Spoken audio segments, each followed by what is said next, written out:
Hello, my name is Darrell Robert Shune, and this is the second episode of my new series called Moving Through the Maelstrom.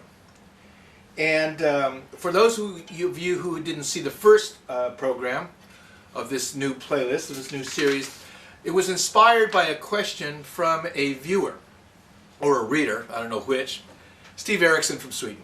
And this is the part of the message that he sent me. Dear Mr. Shune, I have two questions for you that would be interesting to hear your take on.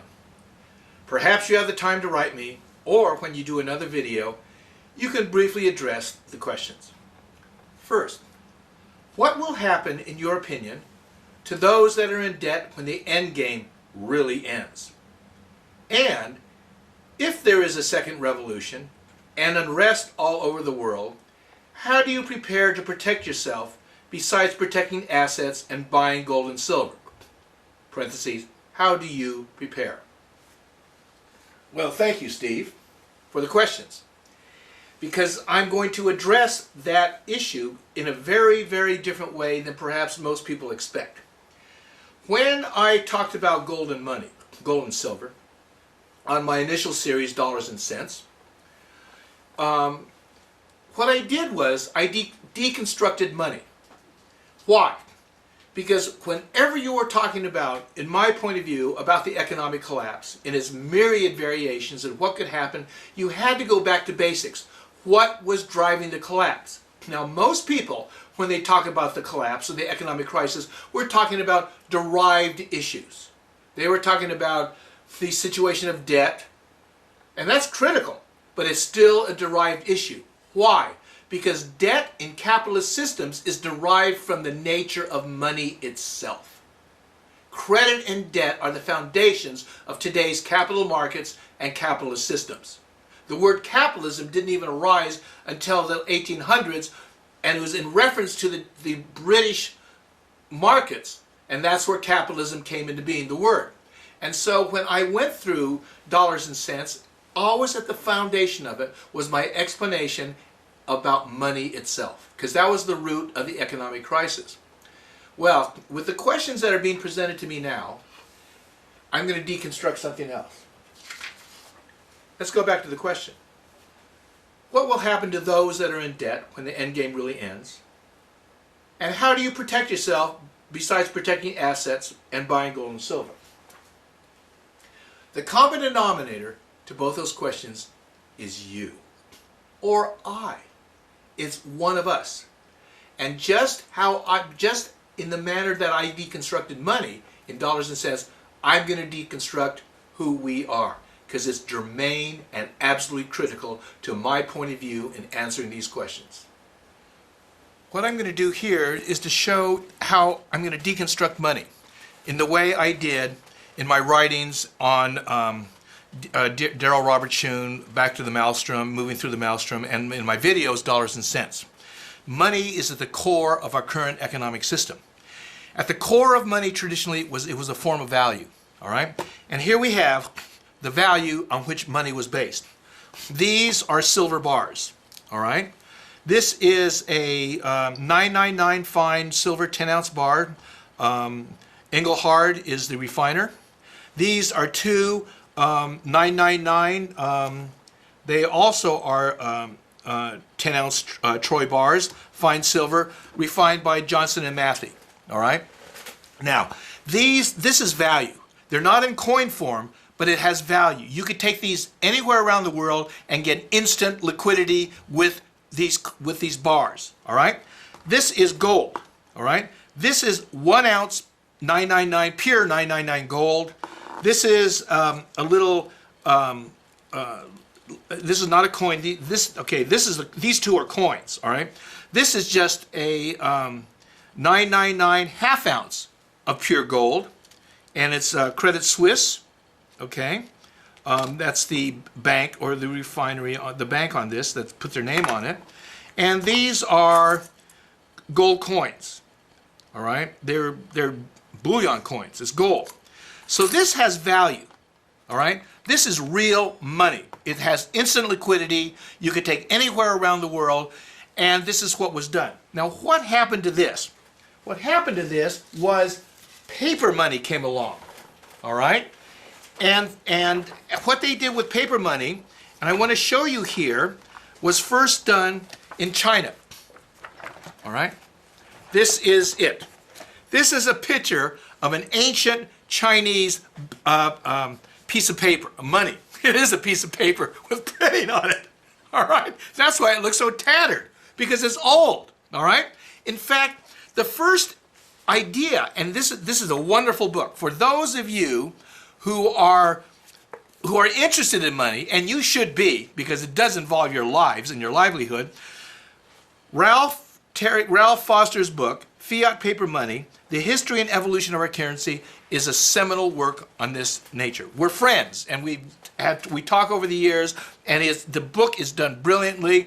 It is incredibly well researched, and it'll tell you everything you want to know about paper money, our currency, and leave you with the feeling that you know why things are going to happen the way they are. Anyway, that picture that you saw before is from the book, and he tells the story of how paper money evolved, all right? Well, when the news of the paper money reached Europe, it came through Marco Polo. And he was in jail in Genoa. You know, the city-states were warring. And he tells this guy who's in jail with, Marco Polo went to China with his uncles, and they were there for 40 years, 30, 40 years.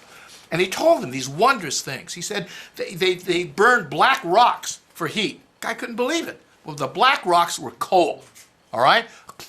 Now, he didn't believe it, though, because in Europe at the time, they had never discovered coal at the time. In Europe at the time, paper money just did not exist. In fact, the guy laughed when they were going to do paper money.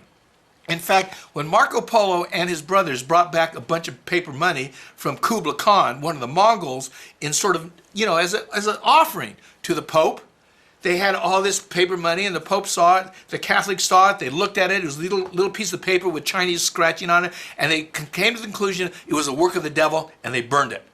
Well, they were right. It was the work of the devil, all right? And they were right to burn it. Now, we have made the mistake of not recognizing it as the work of the devil, and we don't burn it. We now use it as currency, all right? These are later forms of the work of the devil, all right? And we don't burn it because they're trading coupons now. Initially, when these were introduced, and this is the mother of all introductions. The mother, here's Queen Elizabeth. It's the Bank of England pound note, all right? And when originally introduced in England, these pound notes, these pieces of paper, were banknotes. And they were issued by the Bank of England, and they were backed by this, by gold and silver, all right? You could take any of these into the Bank of England and get a fair exchange at the rate, all right? But you know what? The bankers knew you weren't going to do this. After a while, it was much more convenient to take the pieces of paper around. So what the Bank of England did was, all they did was they maintained enough precious metals on hand to quell any bank run, but the real leverage is where this money came from, what they do with this later. The Central Bank of England used precious metals to give real backing to their paper money in case of exchange.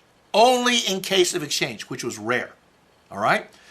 What they did with their paper money is that they used your deposits of your wealth in their bank, they levered this out 10 to 15 times amount and issued loans on that amount. For example, if in a specific English bank, there was, the depositors had put in at any one moment, let's say, £1 million of savings into the bank. Well, what the bank was allowed to do, the very instant the £1 million was booked on their books as deposits, they instantly could issue 10 to 15 million pounds in loans. Now, was that money? Was it from this? Did it represent, we're going to take away gold, silver, we're going to give you... No. They just went, they printed this. Issued loans, made it on your books, so you could buy and spend that money. Pieces of paper made up out of your deposits, not theirs, not their wealth. They're not loaning you their wealth. They're loaning you paper money whose printing was constricted only by the amount of deposits, your deposits in their bank.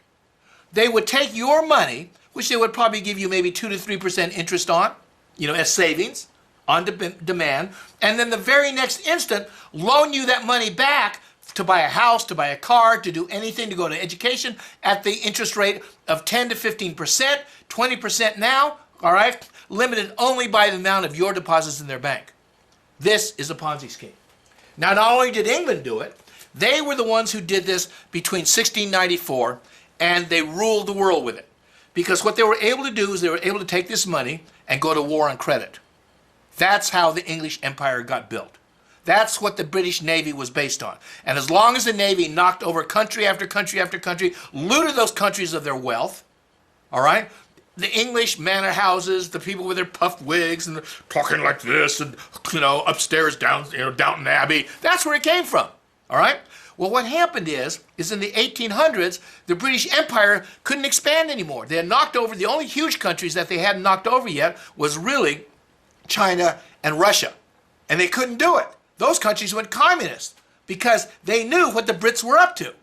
And there was no other system that could compete with their debt-based money, so they went into this system that had never existed before except on paper, in a book, called communism, a theoretical economy that didn't work. But it was their only alternative to this very powerful levered system of credit and debt. When they fell by the wayside and couldn't maintain it anymore by the early 1900s, this became the piece of paper that ruled the land, the US dollar. In 1913, the British took the Bank of England's model, put it in New York at the Federal Reserve Bank, which was another private bank owned by private bankers, by European banking interests. You still cannot find out who owns the Federal Reserve Bank. They will not tell you. All right? You go on their website, they'll have all these names and pictures of member banks, of associated banks, community banks. It looks like mom and pops. That is a device to focus your attention somewhere else. The same money people who put the system together in England own this system in the United States. The purpose of which is to indebt you. Every one of these pieces of paper, $10 bill, $20 bill, the English pound note, Brazil, reals, all of these issued by central banks are conveyances of debt floating around. This is what you now know as money. Now, what I did, I had to take you back to this so you would understand why you have so much debt afloat now. Why this country and this world is teetering on the edge, because they can no longer pay the interest on their debts. This is what's going on. In the same way that the deconstruction of money is absolutely critical and crucial to the discussion of today's economic crisis, the deconstruction of who we are is just as important in analyzing the current crisis that's going on and what our response should be.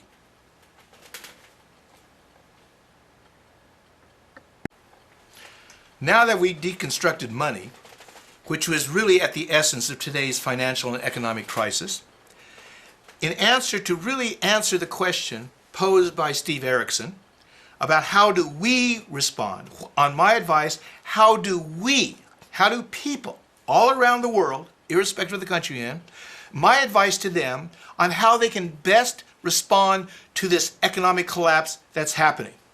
All right?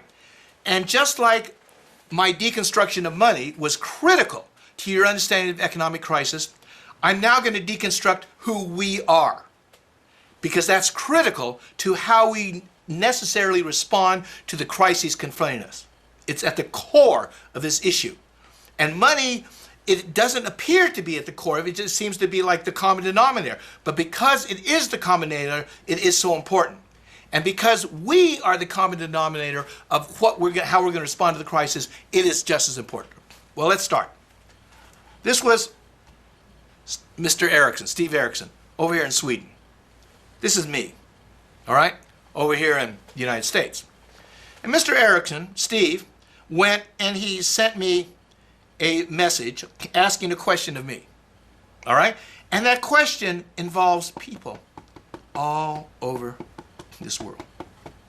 all over this world. Asia, the United States, blah, blah, blah, stuff like that. The thing was, that was a message from Steve to myself.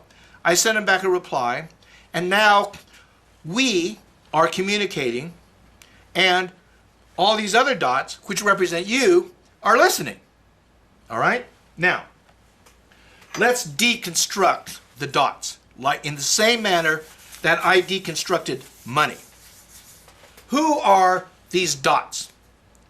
Who are Steve Erickson, Daryl Shum, you, whoever you happen to be? And if you deconstruct each one of these dots in the way I'm going to do it, I'm going to show you this. This is a close-up of really who we are. All right? Here you see here the dot that previously represented each one of us. On close-up, each dot is composed of all these other dots. Okay? These dots represent thoughts. Okay? Represent thoughts. And these thoughts are judgments, beliefs. They're like, and I recommend for those of you who are interested to go back to I did a short playlist, I think last year, called Freedom and the Matrix. And I explained this paradigm in a different way using computers and CDs. But basically, this is what it was: a disk composed of all memories, thoughts, judgments, and beliefs. All right? This is what they are. Well, not only are we composed of those thoughts, judgments, and beliefs, each one of us has these other dots. All right? And these dots I'll represent by red. They occupy pretty much the same space. And in fact, upon closer identification, you will find out that these red dots are very often connected directly to the green dots, which are thoughts, judgments, beliefs. These red dots represent emotions, our emotions: fear, desire, acquisition, love, abandonment. Critical issues with this, okay? So you have red and green dots. This is who each one of us is. This is a representation, in a way, of Steve Erickson. It's a representation of I, Daryl Shum. And this is a representation of you, whoever you are. All right? What differs is what those green dots are, which represent our thoughts, judgments, and beliefs, and the red dots, which represent your emotional makeup. Now, those dots change as we go through life. The dots of judgments, thoughts, and beliefs are at the age of 10 are not the same as we were at the age of 5. At the age of 20, they're very different than they were at the age of 10. Why? I don't care if you're in Mauritius. I don't care if you're in Sri Lanka. I don't even care in Mongolia or South America. What happened in those interim 10 years between everyone? Puberty. You went from 10 years of age to the age of 20, and let me tell you, those green dots changed radically, and if they didn't change and be replaced, they were modified at a very basic level by what happened. And the red dots changed immeasurably too. So the representation of green and red stay the same, but what they represent in each person is very, very different over time. All right? Now, who I think I am, or if somebody who people think I am, it's represented by their perception of my dots, green and red. Now, I don't have a personal relationship. I do have a personal relationship with Steve, all right? But I only know him through these email messages, and there are people who know him much better. His mother, all right? His father, his children, or friends, or whatever they are, and they have a different understanding of Steve than he does. Even himself, all right? They see him in a very different way. They see the thoughts, they see the emotions, but they have a different picture. All right? So this is what we are. We are these floating concentrations, constant motion, constant change of our identification. This is what we identify with. So when Steve asked me the question, what does one do in response to this economic crisis that is going to be so catastrophic that everybody is going to be washed down the toilet when this present system collapses? My response was, well, we got to get to basics. We got to find out who we are. All right? So that's why in this presentation, I've deconstructed, in a way, who we are, just like I previously deconstructed the issue of money for you. Now, I want to show you something here. This is constantly moving. This is constantly changing, the idea of who you are. And the fact that it is constantly changing and constantly moving and has no fixed reality in time and space makes all of us very insecure. All right? This represents our judgments and beliefs and thoughts, the green ones, about reality. And because they're changing, it makes us, whoever we really are, very insecure about who we happen to be. Because we know it's like shifting sand. It's not like something that, I'm this forever. No, because your reflection is this. I don't care who you are, whether you're me, you, or whatever else. We're all these different people with the same issue. And now we're going through deep, deep change, which makes the question even more important. Because the stress on this model is going to be greater than it has ever been in reality.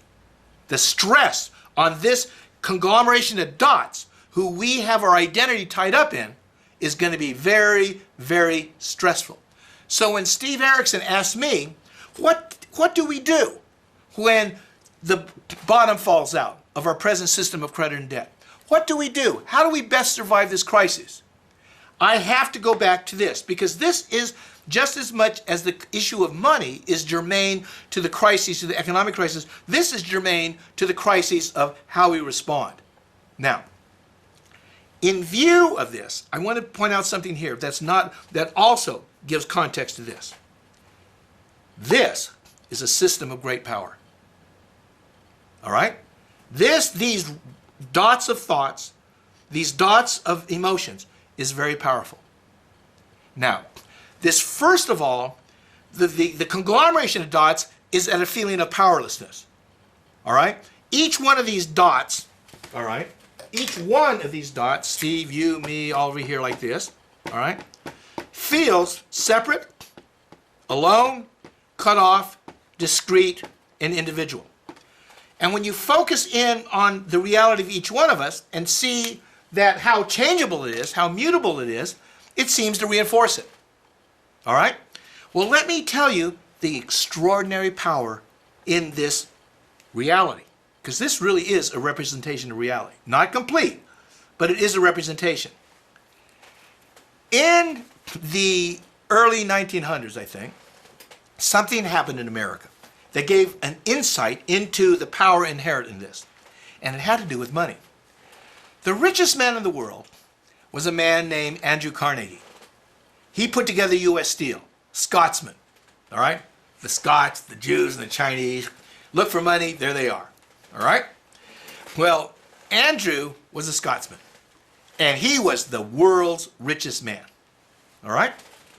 And something happened that was going to give us insight into this little thing, and this over here. What he did was this. He was being interviewed by a young man named Napoleon Hill. All right, and this man wanted to find him. He actually got an audience with the world's richest man.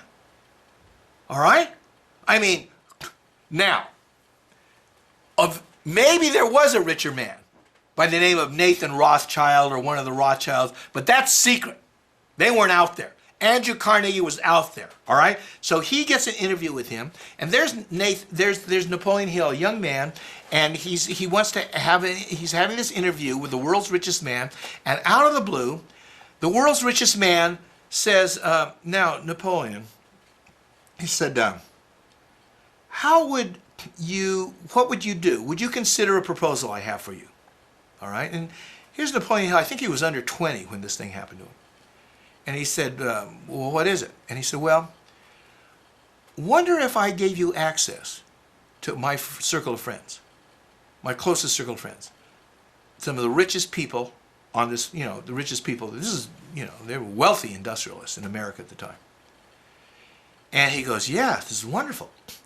And he said, and what I would like you to do on your own, without even any feedback from me, without any direction from me, without any me telling you what you should think or conclusions you should draw, I'm going to give you access to these people for one purpose. And the purpose is, from all these interviews, you distill what has made these people rich.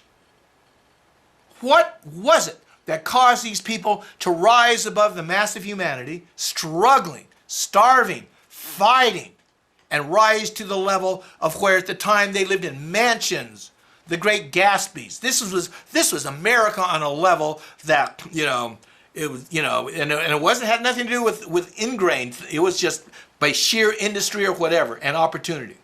And Napoleon Hill goes, oh, that'd be wonderful. That'd be wonderful. What an opportunity. And then Andrew Carnegie goes, well, would you be willing to do that basically on your own dime, earning your own money with no support from me?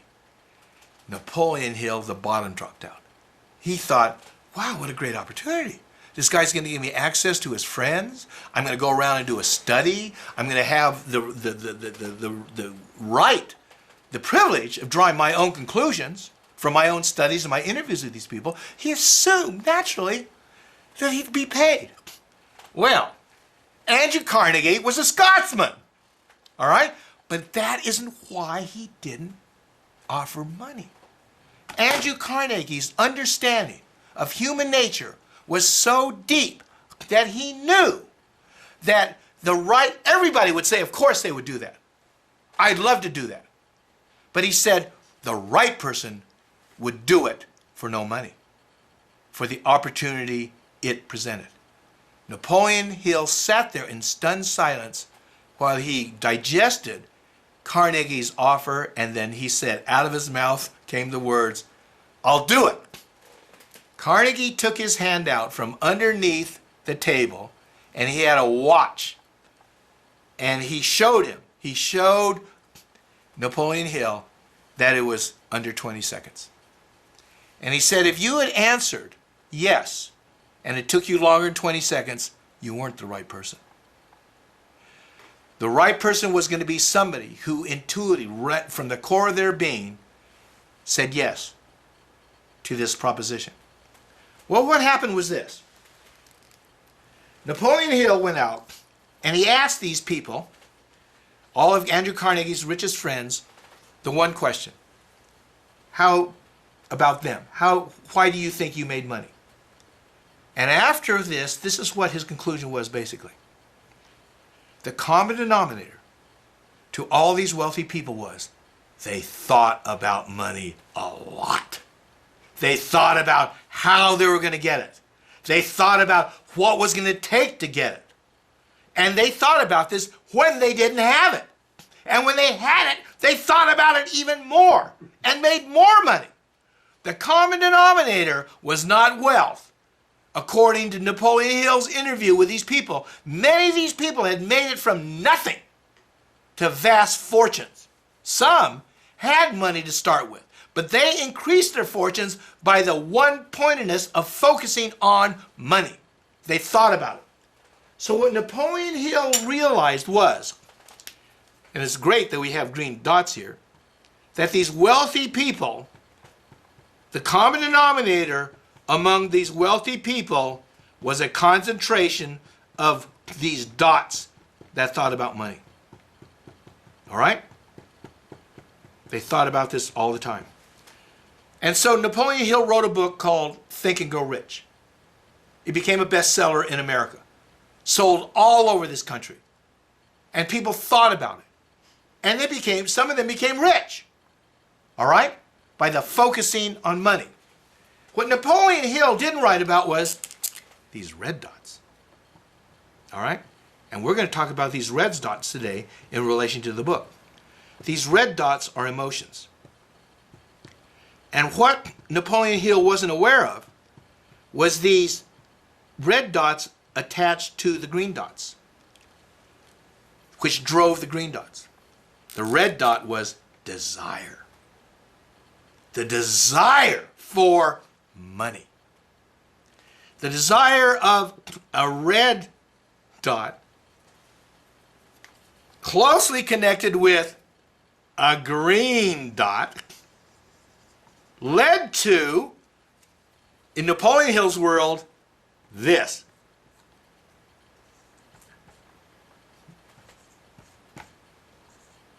In spades.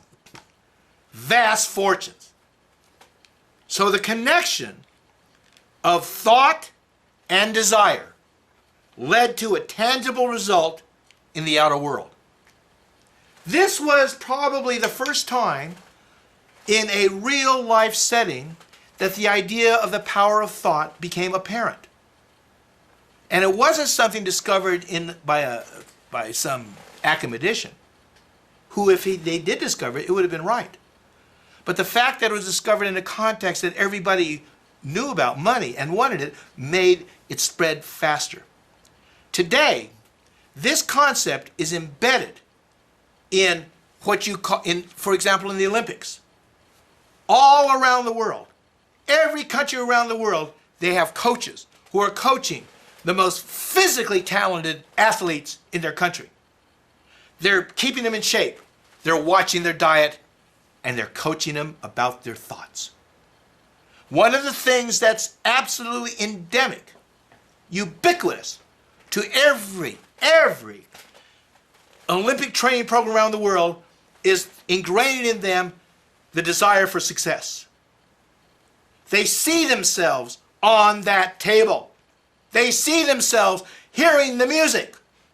They see themselves feeling the elation of having done this thing that they wanted to do. Thought, desire, specific result. All right? This is ubiquitous to the world of athletic achievement. It's also ubiquitous to personal coaches, what they call success coaches, trying to get people to get rid of, eliminate fear thoughts. All right? Now, what's a fear thought? Well, a fear thought is the same color as any of these two. The thoughts are like these neutral holdings. You can have a fear thought that's green, or a fear thought, and you can have a money thought that's green, and scattered around here are fear thoughts that are also green, because they're all thoughts. All right? And they also are driven by emotion. Okay? Fear, scarcity, blah, blah, blah. So this is what we are. Now, what I want to tell you this, and this is critical to my discussion and the answer. The power of this does not derive from the thought, the green dots, or from the emotion. It's from a combination. But they even achieve their power from something different, and something far more fundamental. They achieve their power from this white area surrounding the thoughts, surrounding the emotions, and at the very core of your being. The core of your being is not the present conglomeration of who you think you are, your achievements, your failures, your beliefs, judgments, your race, your gender, whether you're transgendered male or female. I mean, you could start out life as a male and end up as female. Welcome to the 21st century, folks. This wasn't possible last century. It is now. And this is a question of identity. Your identity, and this includes Steve, I, and you who are watching this program, is not dependent on that conglomeration of thoughts and emotions. It's truly a function of that space, that white space that holds the emotions and the thoughts. All right? But are just like when we talked about money, the belief about money and today's belief about money has nothing to do with the underlying reality. Our beliefs about money have to do with paper money. All right? They have to do with, this is what we consider money. All right? This is what we consider money. When Martha and I go to England, We go to our little cans of money, all right, because we always take some, all right. We keep cans of these all over. You ought to see our cans, all right. There are all these, not a lot in them, but we travel a lot, so we have cans from Uruguay, New Zealand, Australia, blah, blah, blah. And we have these cans, so we go to our little can, and this is what we use as money, as exchange. The United States here, Brazil there, England here. Leveraged pieces and conveyance of debt issued by a central bank. The real money, value of money, however, is this. This. This. And this. But there's something called Gresham's Law. And Gresham's Law is this. Bad money drives out good. This, anything of value, no longer circulates as money. Why? Because even if you have gold and silver, you're not going to spend it on that iPad. You're not going to take your real savings, your real value, even though it's equal in transaction to the amount that iPhone's going to cost. You're going to walk into Best Buy and give them pieces of paper that have just fluctuating value and no real underlying value anymore because they've taken all the real underlying value out, not because they don't need it anymore, because they spent it all. It's gone. They printed far too much money to have any real relationship. You're going to take this and spend it. You would be a fool to take this and buy something with it. This is savings. In the same token, that this, I just showed you the difference between real money and money that we think is today. It is the flip side of reality. We think this is us. You think this is you. Just like you think this is money.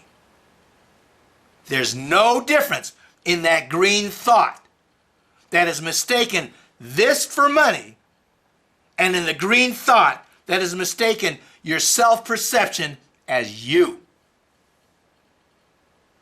And in answering the question, how to respond to this crisis, this is incredibly important because the truth of the matter is you are the white part.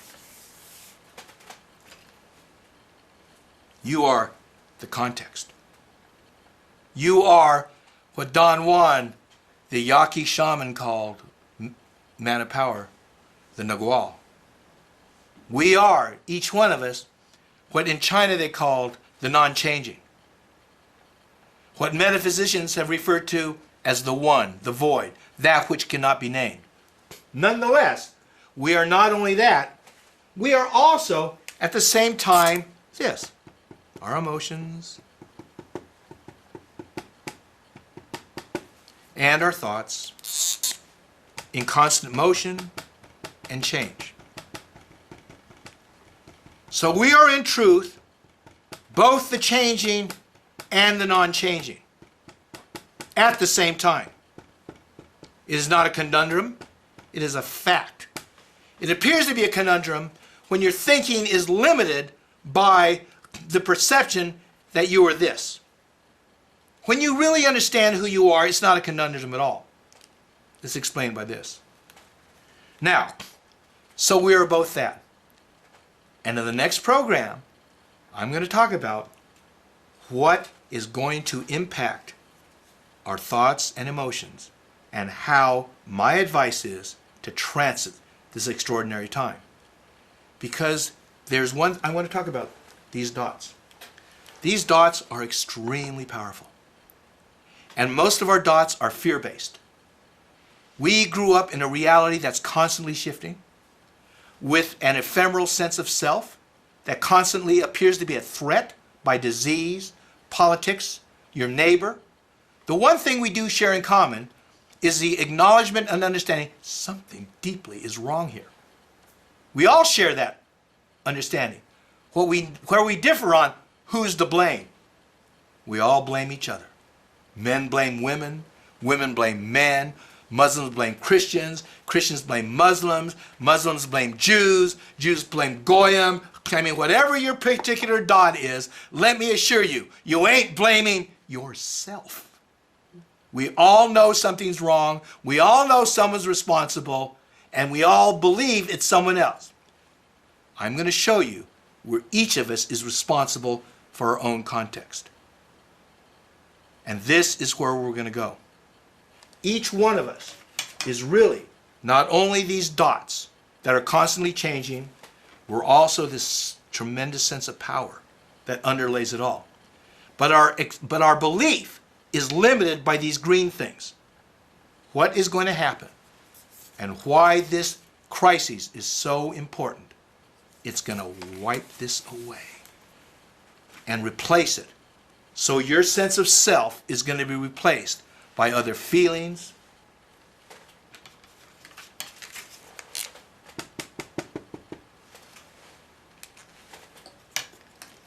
other thoughts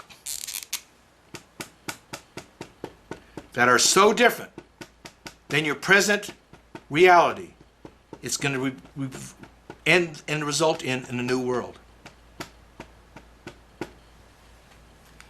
This world is going to be a whole lot better than our present world. In the old world, the ideas and the fear and the differences caused us to go to war with each other. Constant competition for scarce goods, striving, constant war, bloodshed. This crisis is going to change that. Thank you. One of my observations when I was studying finance and money was the role of central bankers. Ben Bernanke, Alan Greenspan, now it's Janet Yellen. And the media and everybody, the observers, are focused in on what they're saying. And they want direction. And it's really absurd because these are the people who didn't see it coming.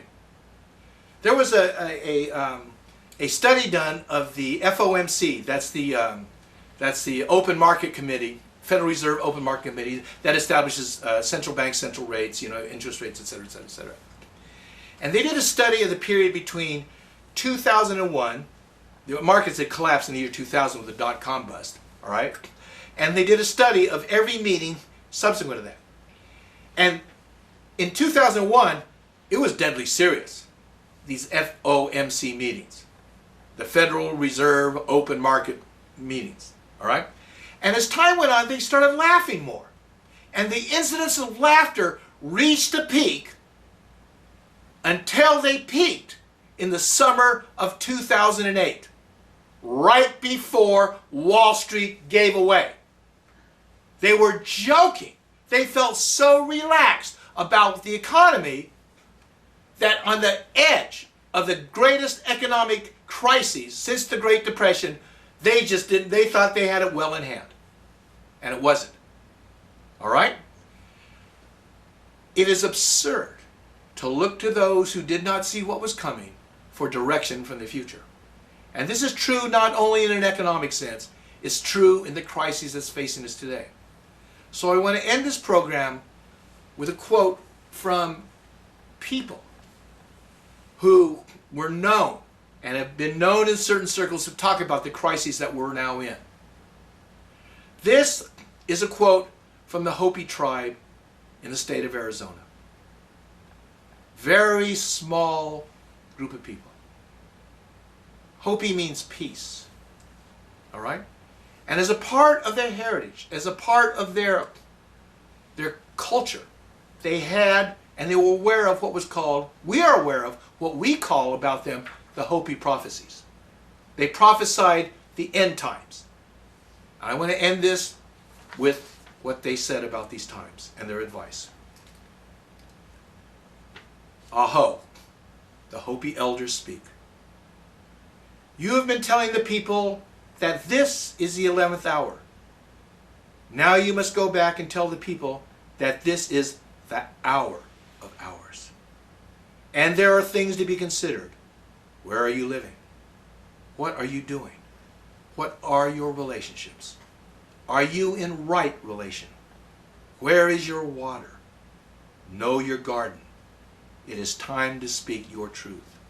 This could be a good time. There is a river flowing now very fast. It is so great and swift that there are those who will be afraid. They will try to hold on to the shore. They will feel that they are being torn apart, and they will suffer greatly. They will try to hold onto the shore, but know that the river has its destination. The elders say, we must let go of the shore, push off into the middle of the river, keep our eyes open and our heads above the water. See who is in there with you and celebrate. At this time in history, we are to take nothing personally, least of all ourselves. For the moment that we do, our spiritual growth and journey comes to a halt. The time of the lone wolf is over. Gather yourselves, banish the word struggle from your attitude, and find your vocabulary. All that we do now must be done in a sacred manner and in celebration. We are the ones we've been waiting for. Aho. Buy gold, buy silver, and most importantly, have faith.